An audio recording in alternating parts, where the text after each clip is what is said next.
Captain Sarah Chen stood on the bridge of the space station Unity, watching the stars through the massive viewing window. It was a peaceful Tuesday morning in 2157 when everything changed for humanity. The communication console suddenly lit up with signals unlike anything Earth had ever received. "Captain, we're getting a transmission," said Lieutenant Kim from the communication station. His voice was shaky. It's not from Earth." Sarah walked over quickly. For months, Earth scientists had been testing their first faster-than-light communication system. They had sent simple messages into space hoping to contact other worlds. Now it seemed someone had answered. "Put it through," Sarah ordered. The main screen flickered and then showed something that made everyone on the bridge gasp. A tall crystalline being appeared on screen. Its body looked like it was made of blue glass and its voice sounded like music mixed with metal. "Greetings, humans of Earth," the being said. "I am Ambassador Thyrix of the Galactic Coalition. We have received your transmissions. It is time for Earth to join the greater galaxy." Sarah felt her heart racing, but she kept her voice steady. "This is Captain Sarah Chen of Earth's Unity Station. We welcome contact with your people." Thyrix nodded slowly. "That is good. However, first contact is not a social visit. Your world must make a choice immediately. The galaxy is at war, and every species must pick a side." The ambassador explained the situation. 3 powerful groups had been fighting for hundreds of years across the galaxy. The Vorthak Empire was a military force that conquered worlds and made them into warrior planets. The Zelani Consortium was a business group that turned entire species into workers and traders. The Kepler Union was made up of smart scientists and engineers who used advanced technology to control other worlds. Every new species must join one of these factions, Thyrix continued. Those who refuse are eventually destroyed or enslaved. This is the way of the galaxy. Sarah listened carefully, taking notes. "What exactly are you asking us to do?" "Earth must choose," Thyrix said simply. "The Vorthak Empire offers glory in battle and the chance to conquer new worlds. Your people would become great warriors. The Zelani Consortium offers wealth and trade routes across the galaxy. Your world would become rich beyond imagination. The Kepler Union offers knowledge and technology that could advance your civilization by thousands of years." The captain felt a cold feeling in her stomach. "And if we choose none of them?" Thyrix's crystalline face showed something that might have been surprise. "That is not possible. All species must participate in the galactic war. It has been this way for centuries. To remain neutral is to invite destruction." After the transmission ended, Sarah immediately contacted Earth. Within hours, she was speaking directly to President Maria Santos and the United Earth Council. The president was a calm woman who had helped end the last wars on Earth just 20 years earlier. "So they want us to pick a side in their war," President Santos said after hearing the full report. "What do we know about these factions?" Dr. Elena Vasquez, Earth's top expert on alien psychology, had been studying the transmission. "From what I can tell, all 3 groups are essentially forcing other species to fight their war for them. The Vorthak turn people into soldiers, the Zelani turn them into workers, and the Kepler Union turns them into researchers. None of them seem to care what the other species actually want." Over the next few weeks, representatives from all 3 factions visited Earth. The Vorthak sent General Crox, a huge creature that looked like a cross between a lizard and a tank. He spoke of honor in battle and the glory of conquest. "Humans show promise as warriors," General Crox growled during his meeting with the Earth Council. "Your history shows you understand conflict. Join us, and your children will become the greatest soldiers the galaxy has ever seen." The Zelani representative was Director Yenna, a smooth-talking being that changed colors as she spoke. She talked about wealth and prosperity. "Your planet has resources we need," Director Yenna said, her skin shifting from green to gold. "Join our consortium and every human will live in luxury. We will build great cities on your world and give your people access to markets across the galaxy." The Kepler Union sent Professor Zeld, a floating brain-like creature surrounded by mechanical arms. He offered knowledge and technology. "Your species shows scientific potential," Professor Zeld said, his mechanical voice echoing in the council chamber. "We can teach you to build ships that travel between stars in seconds, computers that think faster than any human mind, and weapons that can destroy entire solar systems." Each offer sounded amazing, but President Santos noticed something troubling. When she asked what would happen to Earth's independence, all 3 representatives gave similar answers. Independence is a primitive concept, General Crox had said. You will have the honor of serving the Empire. Your world will be much too valuable to manage itself, Director Yenna had explained. We will handle all major decisions for you. Individual planetary governance is inefficient, Professor Zeld had stated. The Union will guide your development. The Earth Council debated for days. Some members thought they should join the Kepler Union for the technology. Others believed the Zilani offered the safest path. A few even considered the Vorthak, thinking that military strength might protect Earth in the long run. But President Santos remembered the last great war on Earth. She had lost her brother in that conflict, and had spent her entire political career working for peace. She stood before the council and spoke quietly but firmly. 20 years ago, we nearly destroyed ourselves fighting each other, she said. We learned that war only brings more war. We built a peaceful world by refusing to let others drag us into their conflicts. Now these aliens want us to throw that away and fight their war instead. Dr. James Wheeler, Earth's top scientist, agreed. Every one of these factions is offering to make decisions for us. They're not asking for allies. They're looking for servants. Admiral Rebecca Torres, the head of Earth's Small Space Defense Force, had been studying the military reports. Their war has been going on for centuries. If we join any side, we'll be fighting forever. Our children will grow up as soldiers, workers, or researchers for alien masters. The vote was close but clear. Earth would remain neutral. When Ambassador Thyrix returned for Earth's answer, President Santos delivered it personally. We thank all three factions for their offers, but Earth chooses none of them. Humanity will remain neutral and continue developing on our own.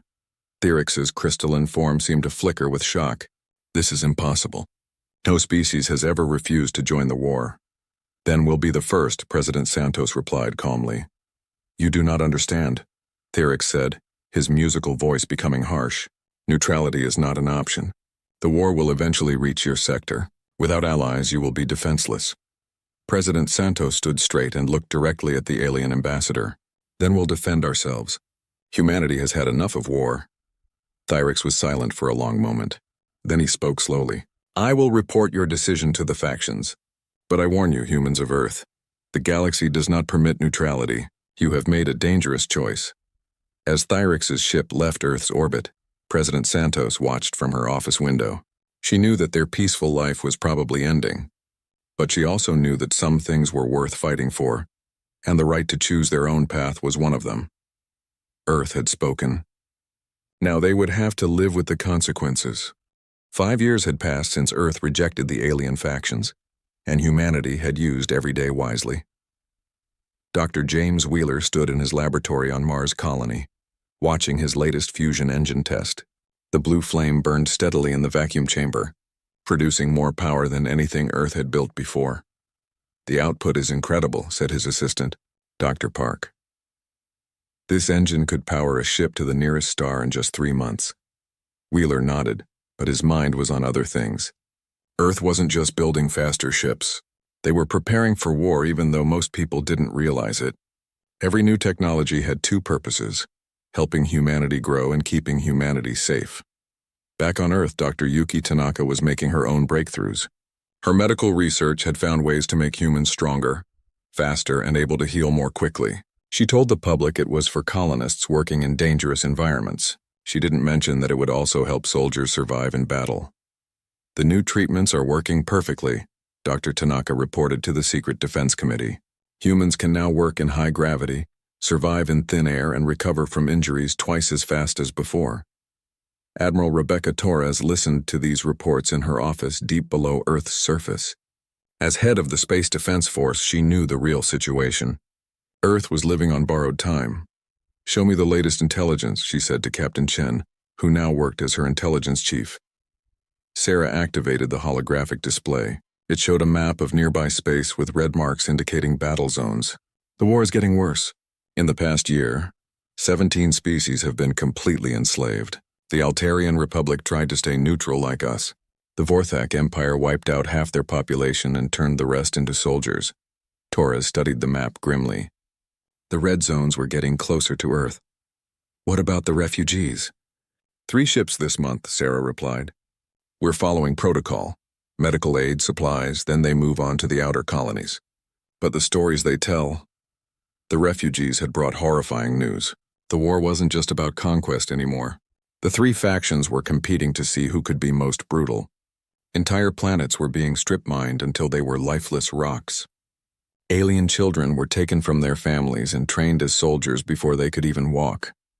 Some species had been genetically changed so much they couldn't survive without their masters. One refugee, a being called Kex from the Spiral Arm, had collapsed crying when he tried to describe what happened to his homeworld. "They didn't just defeat us," he had whispered.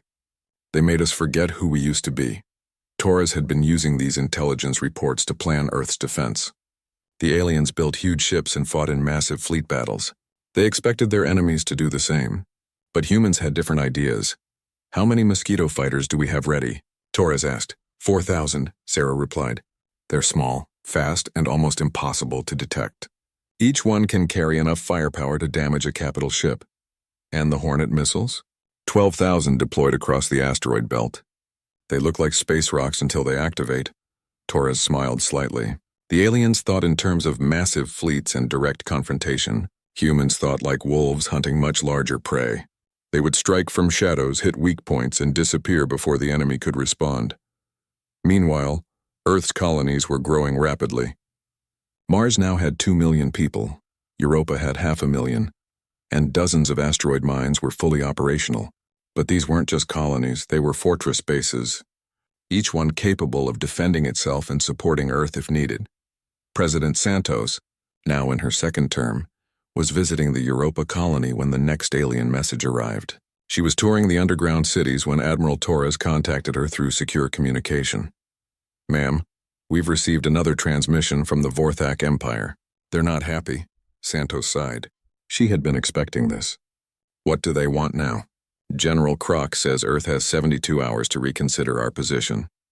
They're calling our neutrality a dangerous example to other species." The president understood immediately. Other worlds were starting to ask why they had to fight in the galactic war. If Earth could stay neutral, maybe they could too.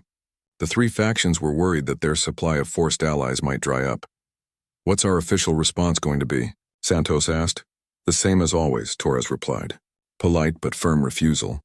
But privately, Torres was worried. Her spies throughout the galaxy had reported something disturbing. The three factions, who normally hated each other, had been having secret meetings. They were talking about the Earth problem and how to solve it. Dr. Elena Vasquez had been studying alien psychology for 5 years now, and she had learned something important about their enemies. "They're not like humans," she explained to the Defense Committee. "When we fight to win and then make peace. When they fight, fighting becomes their whole way of life. They can't imagine a world without war." This was why Earth's neutrality scared them so much. Humans had proven that peace was possible, that species didn't have to fight forever. If this idea spread, their entire civilization would collapse. Dr. Wheeler's team had been working on their most secret project in a hidden base inside the asteroid series. They called it the Shepherd program, artificial intelligence that could think like humans instead of like computers. Standard AI follows logical patterns, Wheeler explained to Torres during her secret visit. "It's predictable, but human thinking includes intuition, creativity, and controlled chaos. Our AI can make decisions that seem random but are actually brilliant. How does that help us? Alien computer systems are designed to fight other alien computers. They use logic to predict and counter enemy moves, but they can't predict or counter something that thinks the way humans do." As the 5th year of Earth's independence ended, Torres received the intelligence report she had been dreading. All three factions were moving ships toward Earth's sector, not to attack each other, but to finally deal with the humans who refused to join their war. "How long do we have?" President Santos asked during the emergency meeting. 6 months, maybe less, Torres replied. "They're still arguing about how to divide Earth's resources after they conquer us. But they've agreed that we have to be stopped." Santos looked around the room at Earth's leaders. These were good people who had spent years building a peaceful world. Now they were about to face the greatest test in human history. "Are we ready?" she asked. Torres stood up straight. "We're as ready as we can be. Our technology is better than theirs in many ways. Our tactics are completely different from what they expect. And we have something they don't understand." "What's that?" "We're fighting for our home. They're fighting for their masters. As the meeting ended, Santos walked to the window and looked up at the stars. Somewhere out there, massive alien fleets were preparing to enslave or destroy humanity. But Earth would not go quietly into the night. The price of peace, it seemed, was preparing for war. And humanity was finally ready to pay that price. The emergency session of the United Earth Council was unlike any in human history. President Santos sat at the head of the table, looking at the faces of Earth's leaders. They had just received the most horrifying message their species had ever heard. Ambassador Theryx appeared on the main screen, but he was not alone. Behind him stood representatives from all three galactic factions: General Crox of the Vorthak Empire, Director Yenna of the Zelani Consortium, and Professor Zeld of the Kepler Union. For the first time in centuries, the three enemies had united for a single purpose.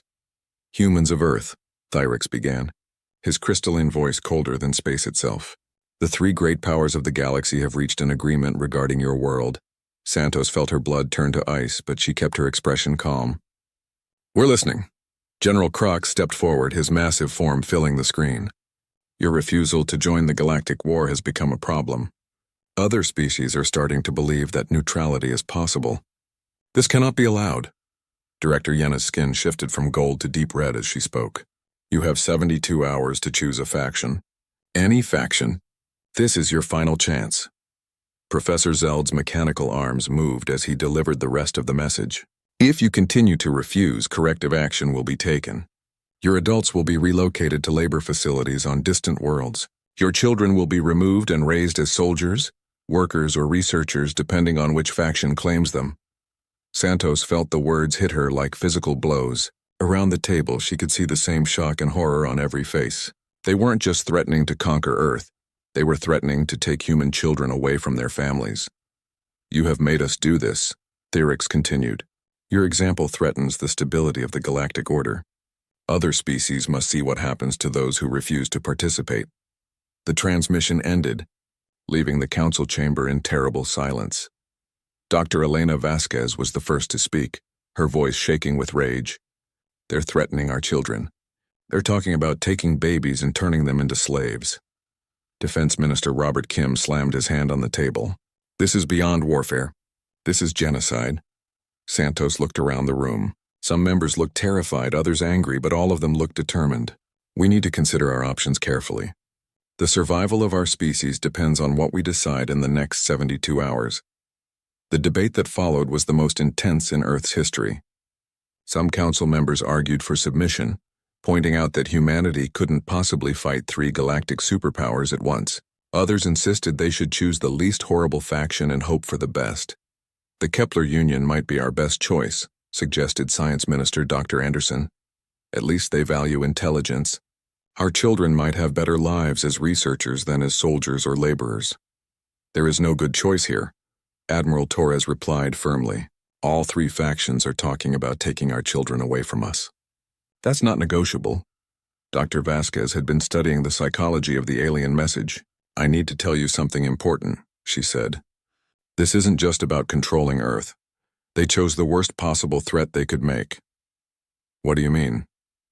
Santos asked. "Taking children from their parents is something that every human culture considers the ultimate evil. They could have threatened to destroy our cities, kill our leaders, or enslave our adults. But they specifically chose to threaten our children. They want us to be so terrified that we'll surrender immediately." Dr. Wheeler, who had been silent until now, spoke up. "They made a mistake. They don't understand humans at all." "Explain," Santos said. "In their cultures, individuals serve the group absolutely. Parents would give up their children if their leaders ordered it. They think we're the same way. They don't realize that threatening human children doesn't make us surrender. It makes us fight like cornered animals." Admiral Torres stood up and activated the tactical display. "I've been preparing for this moment for 5 years. Yes, we can't win a conventional war against three galactic powers, but we don't fight conventional wars." The display showed Earth's defensive preparations, thousands of small, fast ships hidden throughout the solar system, weapon platforms disguised as asteroids, underground bases that could survive planetary bombardment, and most importantly, detailed intelligence about alien tactics and weaknesses. "They're used to fighting each other," Torres explained. They use similar technologies and strategies. Massive fleets, direct confrontation, overwhelming firepower. They've never fought humans. What makes us different? Asked President Santos. Everything, Torres replied. We evolved as pack hunters. We work together instinctively. We're persistence predators. We never give up once we start hunting. And most importantly, we fight differently when our families are threatened. Dr. Tanaka had been running calculations on her tablet. The biological enhancements we've developed could give our people significant advantages. Humans can now survive in conditions that would kill most aliens. We can work longer, think faster, and recover from injuries more quickly. What about the Shepherd AI program? Santos asked. Dr. Wheeler nodded. It's ready. Our computers can think in ways that alien systems can't predict or counter. We can hack their networks, turn their own weapons against them, and coordinate attacks across the entire solar system. As the debate continued, one thing became clear. Every single council member, even those who had argued for surrender, agreed on one point. They would not let aliens take human children. President Santos called for a vote, but she already knew the result. The vote was unanimous. She stood up and looked at Earth's leaders, people who had dedicated their lives to peace and cooperation. Now they were about to declare war against most of the galaxy. We need to send our response, Santos said. What should we tell them? Admiral Torres spoke for everyone in the room. Tell them they picked the wrong enemy. The message that Earth broadcast to the three factions was short and direct. President Santos delivered it personally, standing in front of the United Earth flag. To the Vorthak Empire, the Zelani Consortium, and the Kepler Union, you have threatened our children. This is humanity's line in the sand. We will not negotiate. We will not surrender. We will not allow you to take our young people and turn them into your slaves. If you want a war with humanity, you will get one. But remember, you started this fight. As the transmission ended, Santos turned to Admiral Torres. How long until they arrive? Our deep space sensors show their fleets are already moving. 2 weeks, maybe 3. Santos nodded and walked to the window. Outside, she could see people going about their daily lives, not yet knowing that their peaceful world was about to become a battlefield. But when they learned the truth, she knew exactly how they would react. Humanity had spent 5 years preparing for this moment, without realizing it. Every colony built, every ship launched, every technological breakthrough had been part of getting ready for the day when they would have to fight for their children's freedom. The aliens thought they were dealing with just another species that could be bullied into submission. They were about to learn the difference between fighting soldiers who serve their leaders and fighting parents defending their children. Earth had made its choice. Now the galaxy would see what happened when someone threatened humanity's young. The alien fleet that arrived at Earth's solar system was the largest military force ever assembled in galactic history. 300 massive warships from the three factions hung in space like metal mountains, their weapons capable of burning entire planets to ash.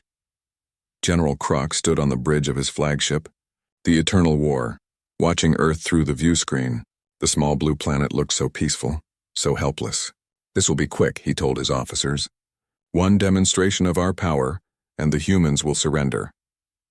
On the Zelani command ship Prophet's Edge, Director Yenna was already calculating how much money they could make from Earth's resources. Such a rich world, she said, her skin shifting to a pleased golden color. The humans will make excellent workers once they're properly motivated. Professor Zeld observed from the Kepler Union vessel, Logic's Triumph, his mechanical arms scanning the Earth system. Curious.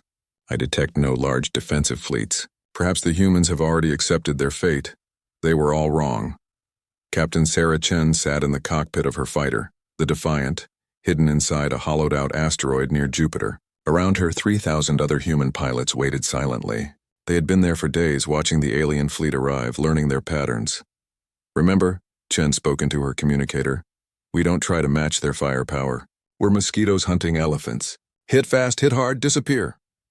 On Earth, Admiral Torres watched the alien fleet from her underground command center. The aliens had positioned themselves exactly where she had hoped they would, in a perfect formation for what humans called a turkey shoot. All stations. This is command. Torres spoke calmly into her microphone. The enemy has threatened our children. Show them what happens when someone makes that mistake. Execute Operation Hornet's Nest. What happened next would be studied in military academies for centuries. The first surprise came from the asteroid belt. Thousands of objects that the aliens had dismissed as space rocks suddenly came alive. The Hornet missiles, disguised as asteroids for months, activated their engines and swarmed toward the alien fleet. "Sir, we have incoming missiles," shouted a Vorthak officer. "Thousands of them!" General Crox wasn't worried. "Activate point defense systems.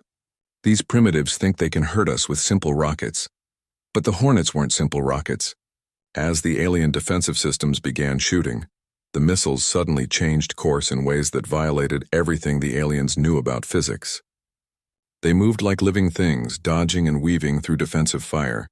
Dr. Wheeler's breakthrough in fusion drives had made this possible. The Hornets could accelerate and turn so quickly that alien targeting computers couldn't track them. Worse, they were controlled by Shepard AI that thought like humans instead of like machines. The first wave of Hornets slammed into the alien fleet, targeting their weapons and engines. The massive alien ships were designed to fight other capital ships, not swarms of small, intelligent missiles. "Impossible," Professor Zeld exclaimed as explosions bloomed across his fleet. "No missile can move like that." But the real attack was just beginning. Captain Chen led her fighters out of their hiding places throughout the solar system. The Mosquito fighters were tiny compared to the alien ships, but they were faster and more maneuverable than anything the galaxy had ever seen. "All fighters, engage," Chen ordered. "Remember your targets: communication arrays, sensor clusters, and engines. Make them blind and deaf." The human fighters swarmed over the alien fleet like angry wasps. The aliens tried to shoot them down, but the fighters were enhanced with Dr. Tanaka's biotechnology. Human pilots could withstand G-forces that would kill most aliens, allowing them to make turns and accelerations that seemed impossible.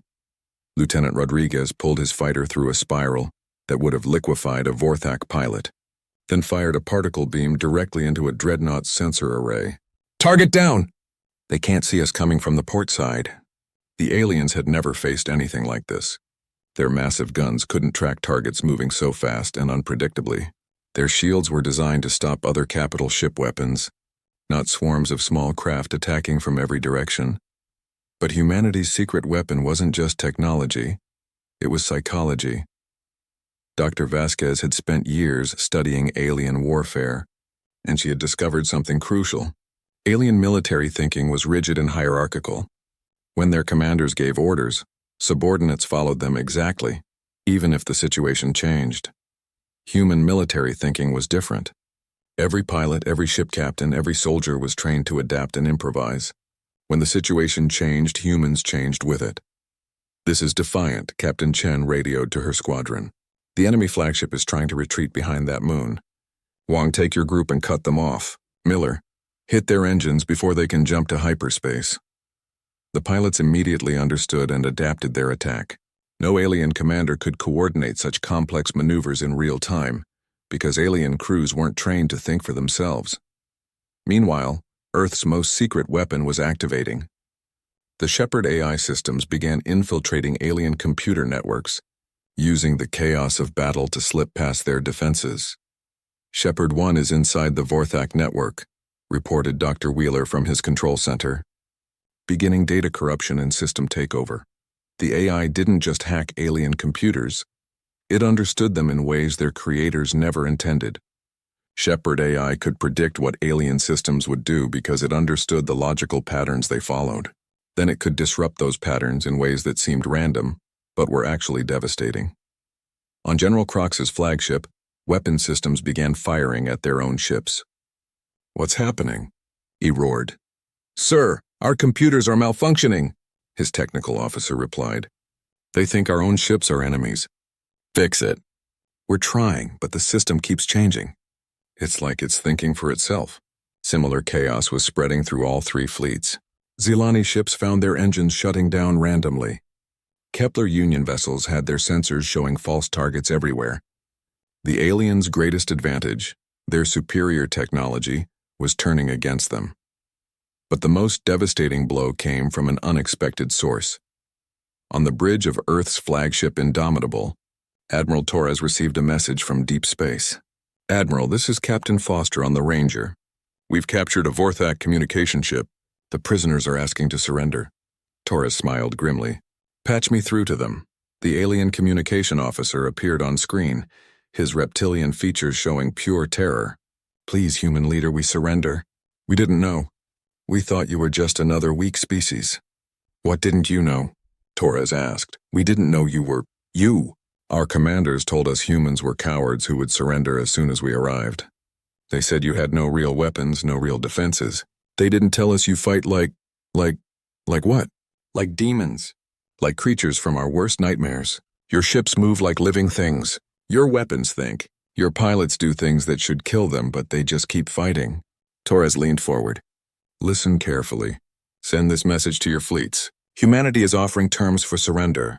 Any ship that powers down its weapons and submits to boarding will be treated according to our laws of war. Any ship that continues fighting will be destroyed. Within hours, the tide of battle had completely turned. The three great galactic powers, who had expected to crush Earth in a few hours, were facing total defeat.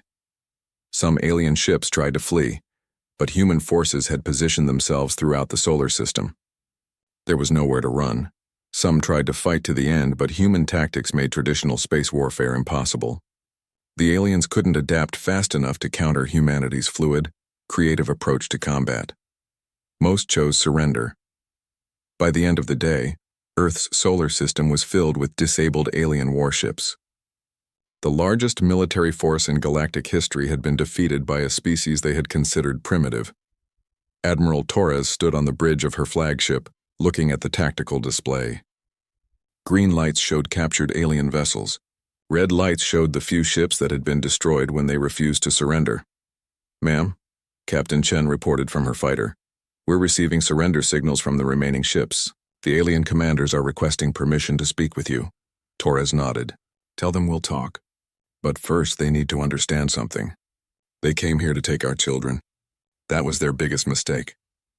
There's nothing in this galaxy more dangerous than humans protecting their young. As word of the battle spread throughout the galaxy, something unprecedented began to happen. Species that had been enslaved for centuries started to whisper about the impossible. The day when someone finally stood up to the three great powers and won, Earth had done more than defend itself. It had shown the galaxy that the mighty could fall, that resistance was possible, and that sometimes the smallest fighter could bring down the largest enemy. The war was far from over, but everything had changed. Humanity had refused to join the conflict, and when forced to fight, they had fought in ways the galaxy had never seen. The aliens had picked the wrong enemy indeed. News of Earth's victory spread across the galaxy faster than any spaceship could travel. On 1,000 worlds, enslaved beings looked up at the stars and whispered the impossible word: hope. Admiral Torres stood in the prisoner detention center on Luna Base, looking at the alien commanders who had come to destroy Earth. General Krok sat in his cell, staring at the floor. Director Yena's skin had turned a dull gray color. Professor Zeld's mechanical arms hung motionless. They still can't believe what happened, said Captain Chen as she joined Torres. According to their intelligence, we had no defenses, no real military, no chance of winning. Torres nodded. They made the same mistake humans used to make. They looked at our peaceful nature and thought it meant we were weak. They didn't understand that the most dangerous humans are the ones protecting their families. But Earth's victory was just the beginning. Reports were coming in from across the galaxy, and everyone brought more shocking news. On Alteria Prime, the workers in the Zilani mining facilities had stopped working. They had heard that someone had actually defeated their masters in battle, and they wanted to know if freedom was really possible. In the Vorthak training camps, young soldiers from conquered species were asking their instructors why they had to fight for the Empire when Earth had chosen not to. Even in the Kepler Union research stations, scientists were questioning whether they really needed to serve masters who had just been defeated by a species they called primitive. Dr. Elena Vasquez was studying the intelligence reports in her office when President Santos arrived for their daily briefing. It's spreading, Vasquez said, pointing to the galactic map. Rebellion, resistance, revolution. It's happening everywhere at once. Santos looked at the red dots marking areas of unrest. There were hundreds of them, scattered across the galaxy. What's causing it? Us, Vasquez replied simply. For centuries, every species believed that the three factions were unbeatable. They surrendered because they thought resistance was impossible. We proved them wrong. The most significant contact came 3 weeks after the battle. Earth's deep space sensors detected a small ship approaching under a flag of truce. The ship's design was unlike anything in the alien database. Captain Chen met the visitor at Unity Station. The being that stepped out of the airlock was beautiful and terrible at the same time, a creature of pure energy, contained within a crystalline shell that sparkled with its own light. I am Princess Kayla of the Centauri, Commonwealth, the being said, her voice like singing crystals. I have come to speak with your leaders about an alliance. Within hours, Princess Kayla was sitting across from President Santos in the most secure conference room on Earth. The energy being explained her situation with desperate hope in her voice. My people have been fighting for independence for 40 years, she said. We've won some battles, but we've never had a real chance of victory. Until now, what's changed? Santos asked. You have. Your victory has inspired resistance movements across the galaxy. But more than that, you've shown us new ways to fight. Princess Kayla activated a holographic display showing the Centauri system. We've been using traditional warfare, ship against ship, army against army. We always lose because they have more ships and more soldiers. But your battle showed us something different. Admiral Torres leaned forward. You want to learn our tactics? Yes, but more than that, we want to coordinate with you. There are 12 major resistance movements ready to strike, but we need someone to help us work together. Over the following weeks, Earth became the center of something unprecedented, a galaxy-wide rebellion against the 3 factions. Princess Kayla brought representatives from the Centauri Commonwealth, the Free Andromedans, the Spiral Arm Liberation Front, and 9 other resistance groups. They met in secret on a small asteroid base to plan the largest coordinated military action in galactic history. Dr. Wheeler demonstrated the Shepard AI system to the alien rebels. Your enemies expect logical, predictable attacks, he explained. But this AI thinks like humans. It can coordinate complex operations across multiple star systems while adapting to changing conditions in real time. The aliens were amazed. Our computers can only follow pre-programmed instructions, said Commander Vex of the Andromedan Resistance. They can't improvise or adapt the way the system can. Admiral Torres presented what she called the Terran Doctrine, humanity's approach to asymmetrical warfare. Don't try to match their strength. Use your enemy's size against them. Hit their supply lines, turn their technology against them, and make them fight your war instead of their war. The rebellion began 6 months after Earth's victory. Coordinated strikes hit Vorthak supply depots, Zelani trade routes, and Kepler Union research stations across 40 star systems simultaneously. But this wasn't just about military tactics. The rebels had learned humanity's most important lesson. They were fighting for their homes and families, not for conquest or glory. On Alteria Prime, the mining workers didn't just stop working. They took control of the facilities and began producing weapons for the rebellion instead of wealth for their masters. In the Vorthak military academies, young soldiers from conquered species turned their weapons on their instructors and declared their worlds free. The Kepler Union research stations found their own scientists joining the rebellion, using their knowledge to help the resistance instead of their oppressors. The 3 factions tried to respond, but they faced a problem they had never encountered before. For centuries, they had fought each other using similar tactics and technologies. Now they were fighting enemies who used completely different approaches, coordinated by human AI systems they couldn't understand or predict. The decisive battle came above Earth itself. Exactly 1 year after the first alien ultimatum, the 3 factions had gathered their remaining fleets for a final attack on the rebellion's center. But when they arrived at Earth, they found something that shocked them to their core.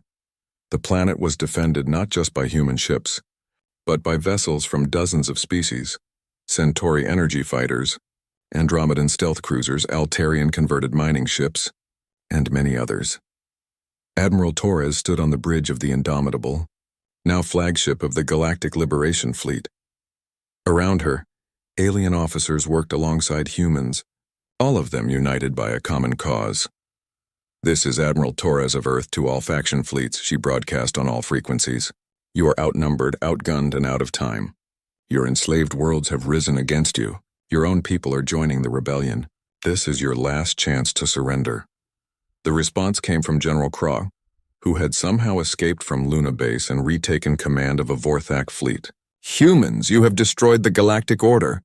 We will fight until our last ship is destroyed. So be it, Torres replied. The battle that followed was unlike any in galactic history. The Resistance fleet fought with human tactics but alien technologies, creating combinations that the faction fleets couldn't counter. Centauri energy weapons, guided by human targeting systems carved through Vorthak armor like it was paper. Andromedan stealth ships coordinated by Shepard AI appeared and disappeared faster than alien sensors could track. Altarian mining ships converted into carriers launched swarms of human-designed fighters. But the most devastating weapon was something the factions had never faced before. An enemy that truly believed in what they were fighting for. The rebellion wasn't fighting for conquest or wealth or power. They were fighting for the right to choose their own future, to raise their children in freedom, to live without fear.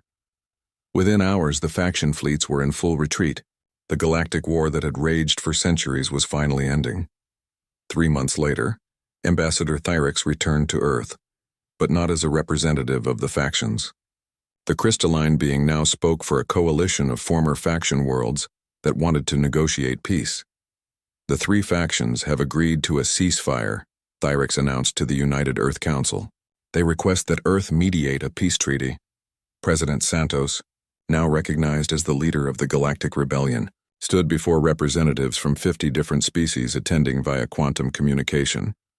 Peace was always possible, she said simply. You just had to want it more than you wanted to win. The Treaty of Terra was signed 6 months later. It dissolved the 3 factions and created the Galactic Cooperative, a democratic confederation where no single power could dominate others. Earth became the neutral capital of this new government, with humans serving as peacekeepers and mediators throughout the galaxy.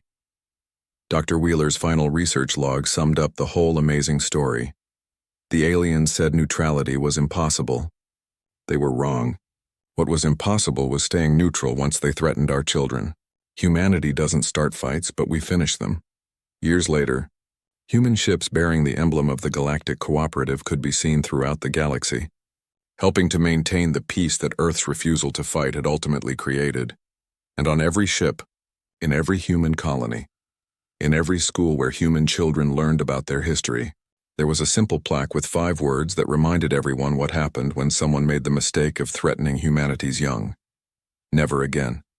Thank you for watching and comment for next part.